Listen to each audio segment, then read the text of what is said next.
ইনশাআল্লাহ মিজান আবার আসবে। হুজুর আমি তো আসলাম, আপনি তো আমাদেরকে ছেড়ে চলে গেলেন। আল্লাহু আকবার, আল্লাহু আকবার, আল্লাহু আকবার।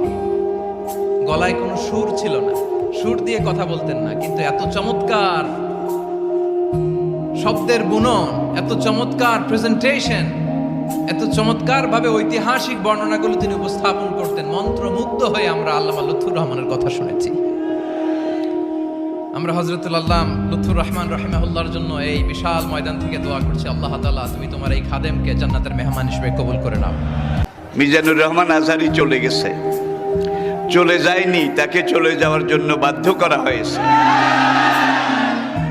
একটা মাহফিলে 10 লাখ 15 লাখ লোক হওয়া, এটা দুনিয়ার কোন রাষ্ট্রপ্রধানের ইতিহাসেও নেই, ঠিক কিনা বলুন?